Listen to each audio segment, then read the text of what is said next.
Bienvenidos a este nuevo podcast de Mentorazgo.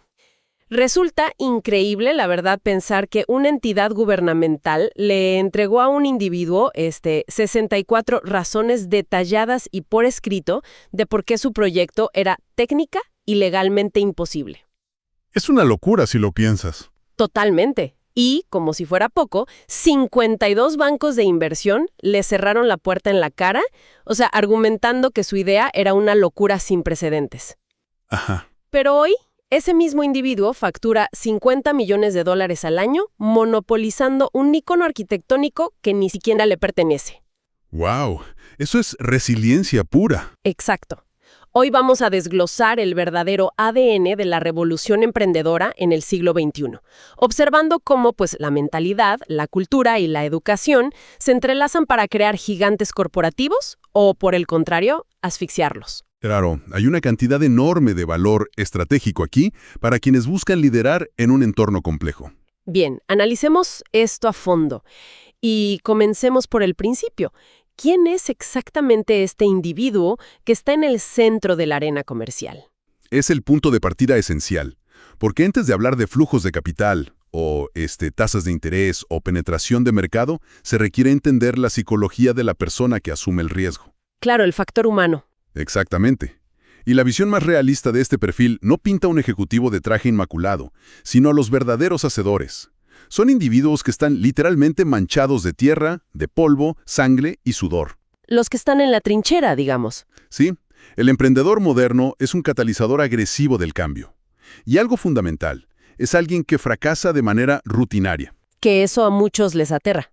Pero la diferencia cognitiva radica en que percibe ese fracaso simplemente como un lugar de descanso, o sea, una etapa de recopilación de datos, y jamás como un destino permanente. Claro, no son personas que simplemente esperan un cheque quincenal independientemente del resultado de su esfuerzo. Tienen una piel distinta. Totalmente de acuerdo. Pero hay una distinción conceptual que resulta fascinante para el mundo corporativo y que a menudo se confunde. Existe una diferencia abismal entre ser emprendedor en el sentido estrictamente comercial y lo que podríamos definir como, tener iniciativa o ser un iniciador. Ajá, es un matiz crítico. Sí, porque el primer concepto, el comercial, implica estructurar capital y riesgo para crear valor financiero.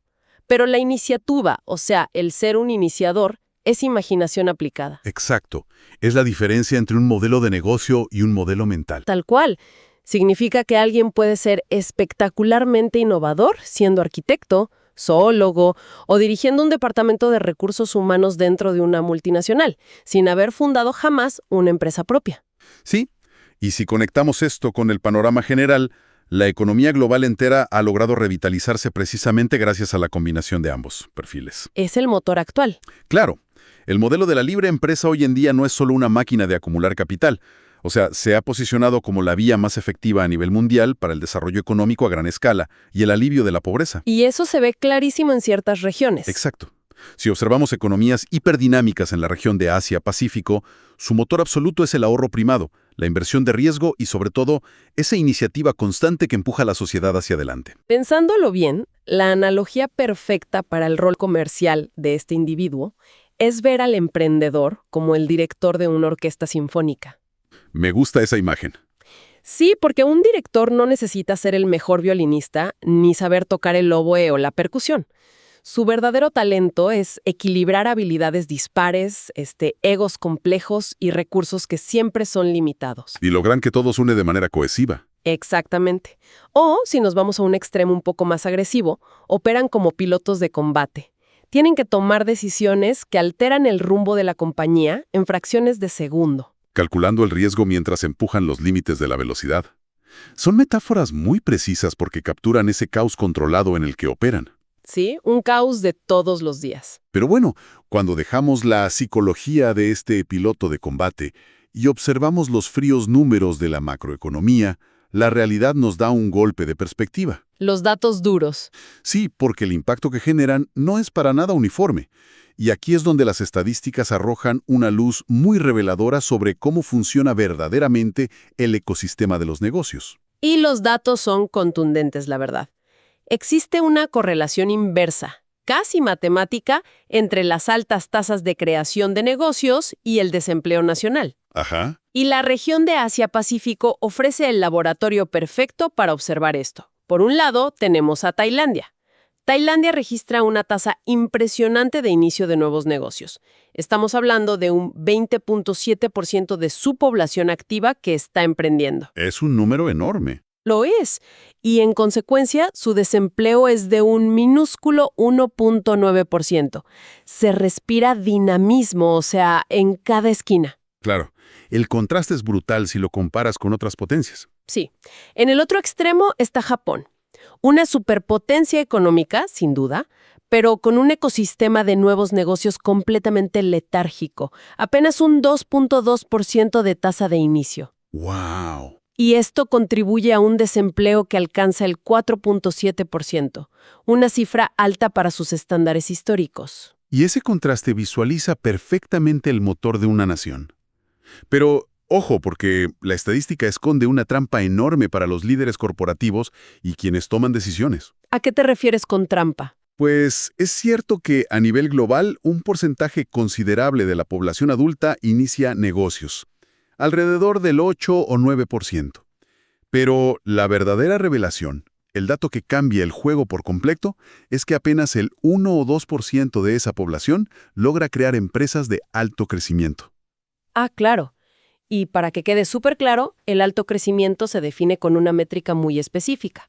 Son aquellas empresas que tienen la estructura y la expectativa real de generar 19 o más empleos formales en sus primeros 5 años. Exactamente. O sea que solo ese 1% mueve verdaderamente la aguja de la innovación a gran escala. Lo cual nos deja con una pregunta gigantesca. ¿Qué está haciendo el otro 90 y tantos % de los emprendedores? Bueno, ese inmenso porcentaje restante pertenece a la categoría de los emprendedores de estilo de vida, y su motivación es completamente distinta. No buscan conquistar el mundo, digamos. Para nada. No buscan revolucionar una industria, ni crear tecnología disruptiva. Buscan optimizar la oferta y la demanda a nivel local para financiar un estilo de vida personal o familiar. Ajá. Operan bajo lo que informalmente se conoce como la filosofía de las 3B, por sus siglas en inglés: Boat, Beach House y BMW. El bote, la casa en la playa y el coche. Exacto. Es decir, generar lo suficiente para tener eso y detener el crecimiento ahí. No les interesa ir más allá. Me viene a la mente el caso de Burke Publishing, que ilustra esto a la perfección. Es la historia de Rory y Sandra Burke, que fundaron una empresa de publicación de libros de texto. Un negocio real y funcionando. Sí, un negocio real, facturando y operando. Pero lo dirigen íntegramente desde un velero de 35 pies mientras navegan por las aguas de Nueva Zelanda. Qué envidia, la verdad. Totalmente. Trabajan unas horas, revisan galeradas, envían correos vía satélite y luego se dedican a pescar o navegar. Es el sueño de muchísima gente. Sí, suena increíble. Pero claro, su modelo de negocio choca contra un techo de cristal impenetrable, porque para escalar agresivamente en el mercado internacional tendrían que anclar el barco, rentar oficinas corporativas en tierra firme. Estructura recursos humanos. Sí, someterse a horarios de oficina, y se niegan rotundamente a hacerlo. Y esa negativa es el límite autoimpuesto de su empresa. Su estilo de vida envidiable es, al mismo tiempo, el ancla que impide el crecimiento corporativo. Limitan sus ventas a lo que pueden manejar desde una conexión a Internet en medio del océano. Aquí es donde se pone verdaderamente interesante, y necesito hacer de abogado del diablo. ¿Es verdaderamente un error ser un emprendedor de estilo de vida? Es una gran pregunta. Porque en el mundo corporativo actual, a menudo se penaliza o se ve con desdén a quien no busca, la dominación mundial y el crecimiento infinito. Muchos líderes hoy argumentarían que esa expansión agresiva a cualquier costo es tóxica. ¿Acaso la macroeconomía no necesita desesperadamente de estos pequeños negocios sostenibles que pagan impuestos y no explotan a sus fundadores? Es un debate estratégico excelente, y la respuesta es que no es un error en absoluto para el individuo. Desde la perspectiva microeconómica, los negocios de estilo de vida son vitales. Proveen mucha estabilidad. Proveen estabilidad local, ofrecen servicios comunitarios indispensables y tejen una red de seguridad social. El problema surge cuando lo miramos a nivel país, desde la óptica de la competitividad global. Claro, la gran escala. Sí, una economía sostenida única y exclusivamente por negocios de estilo de vida está condenada al estancamiento a largo plazo. Por la falta de innovación. Exacto. Los negocios de estilo de vida no generan propiedad intelectual disruptiva, no desarrollan la próxima inteligencia artificial, ni construyen infraestructura biomédica. Ni logran posicionar a una nación como líder exportador. Tal cual. Ese valor agregado masivo, el que eleva el nivel de vida de millones de personas y transforma industrias globales, proviene casi exclusivamente de ese pequeño 1% enfocado obsesivamente en el alto crecimiento. Se necesitan ambos, pero cumplen funciones drásticamente diferentes. Pero eso me genera una duda enorme y nos lleva a una paradoja geográfica súper interesante. Si observamos los datos, resulta que países como Nueva Zelanda tienen tasas de inicio de emprendimientos altísimas, o sea, muy por encima de la media de países súper desarrollados. Así es. Hay muchísima gente iniciando negocios. Sin embargo, no estamos viendo que los próximos gigantes tecnológicos o corporaciones masivas salgan de Wellington o de Auckland con la frecuencia que uno esperaría. Si el talento está ahí y la iniciativa está ahí, ¿qué los frena? Bueno, la respuesta a esa paradoja no se encuentra en el código fiscal, ni en la falta de capital de riesgo. La respuesta está en la sociología pura. En la cultura. Exactamente. La cultura nacional actúa como un sistema operativo invisible que dicta, fomenta o destruye el comportamiento de los negocios. Lo fascinante aquí es el concepto del síndrome de la amapola alta, o Tall Poppy Syndrome, que está profundamente enraizado en lugares como Nueva Zelanda y Australia. El síndrome de la amapola alta suena peculiar. Sí. Mira, en la botánica, si tienes un campo de amapolas y una flor crece mucho más rápido y sobresale de manera notoria por encima del resto, el agricultor simplemente pasa y le corta la parte superior para mantener la uniformidad estética del campo. ¡Wow! ¡Qué imagen tan fuerte! Y llevado al ámbito corporativo y social, significa que hay una presión inmensa para la conformidad. Si alguien acumula demasiada riqueza o si una empresa crece de manera demasiado agresiva, la sociedad misma se encarga de cortarlos. O sea, los tiran para abajo. ¿Sí? Se critica el éxito desmedido, se penaliza la ostentación y existe una tremenda presión psicológica para no sobresalir demasiado. ¡Wow! Eso es un choque frontal contra la cultura estadounidense, por ejemplo. En Silicon Valley, la ostentación de la ambición es el motor, y el fracaso de una startup no es una mancha que arruina una reputación. Para nada. Al contrario, es prácticamente una insignia de honor que fortalece un currículum para la siguiente ronda de inversión. El entorno estadounidense premia a la amapola más alta en lugar de cortarla. Exacto, es otra mentalidad. Y entiendo que existen herramientas clínicas para medir estas diferencias, como las dimensiones culturales de Lee y Peterson, que predicen si un entorno va a generar corporaciones innovadoras. Así es. Es un marco de 6 dimensiones que cualquier líder internacional debe comprender antes de expandir operaciones. No necesitamos recitarlas todas de memoria, pero un par de ellas explican perfectamente por qué la cultura devora a la estrategia. A ver, dame un ejemplo. Tomemos la baja distancia de poder. Las culturas altamente emprendedoras rechazan las jerarquías estrictas. Permiten que la idea de un becario desafíe la estrategia del director general sin que sea visto como una ofensa. Claro, en culturas más rígidas, o sea, de alta distancia de poder, la reverencia al jefe paraliza la innovación porque nadie se atreve a proponer algo diferente. Totalmente. Imagínate una junta directiva donde el respeto al organigrama es tan sagrado que una idea brillante muere en el silencio de un empleado junior. Tiene todo el sentido. Otra dimensión clave que me parece vital es la baja aversión a la incertidumbre, que es básicamente la tolerancia colectiva al riesgo, ¿no? Exactamente. Si operas en una cultura que exige garantías absolutas antes de dar un paso, donde el fracaso es un estigma social permanente, pues la gente lógicamente va a preferir un trabajo corporativo burocrático y seguro antes que lanzar un producto revolucionario que podría fallar. Y súmale a eso la dimensión del logro. Las sociedades que fomentan gigantes de alto crecimiento otorgan el estatus social basándose exclusivamente en el trabajo duro, en ganar en el mercado competitivo. El respeto se gana, no se hereda. Tal cual. No se hereda por derechos de cuna, antigüedad, género o conexiones políticas. Cuando alineas el rechazo a la jerarquía rígida, la tolerancia al riesgo y el premio al logro individual, tienes un ecosistema hiperagresivo comercialmente. Sabes, escuchando esto me viene a la mente una imagen muy clara.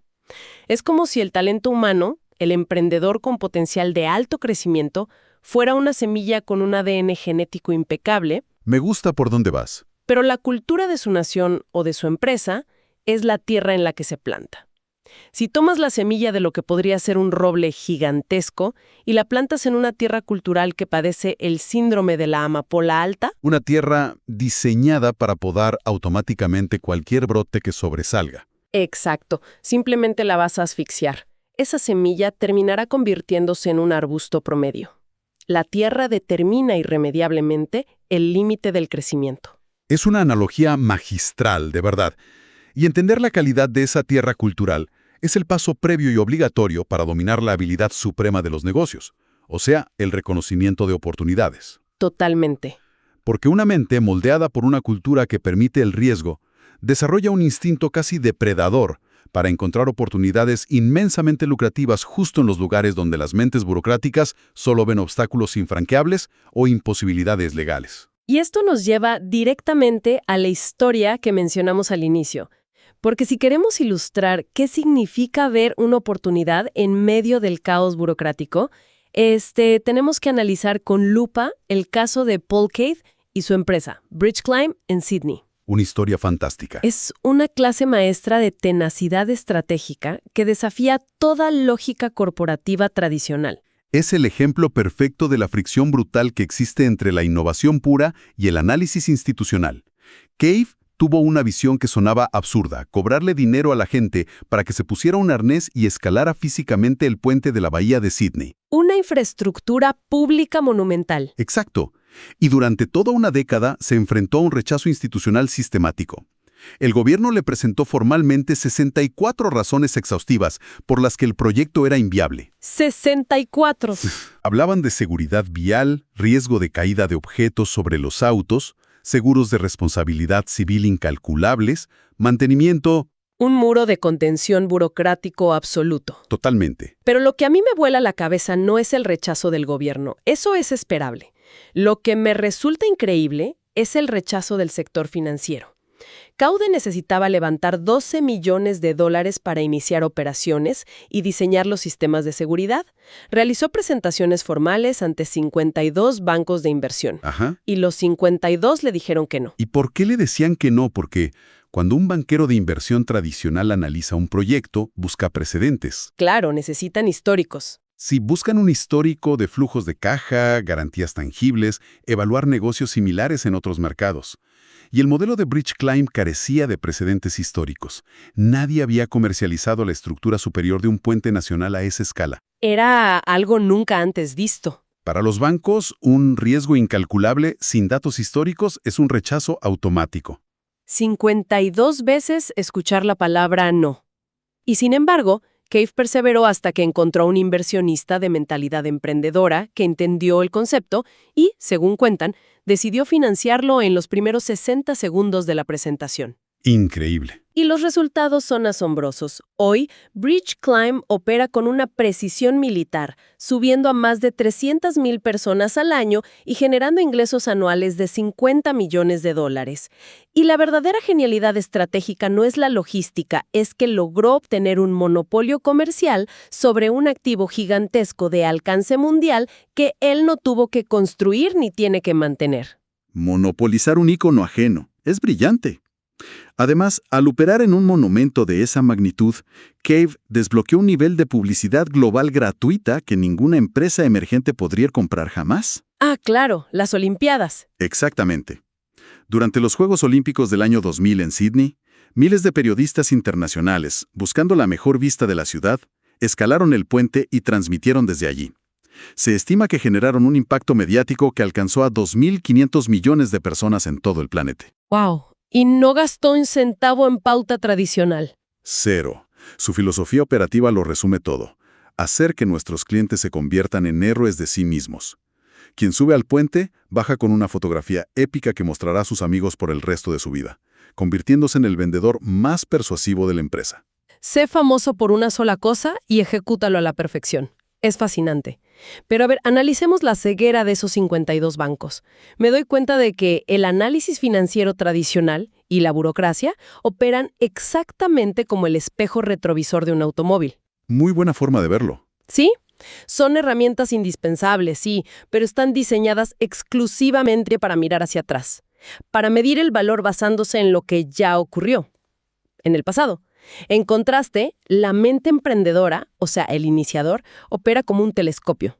Claro, buscando hacia adelante. Exacto. Está calibrada para observar en la distancia, para acercar y enfocar oportunidades futuras que aún no tienen precedentes medibles en una hoja de cálculo. Es la diferencia entre gestionar mirando el espejo retrovisor y explorar usando el telescopio.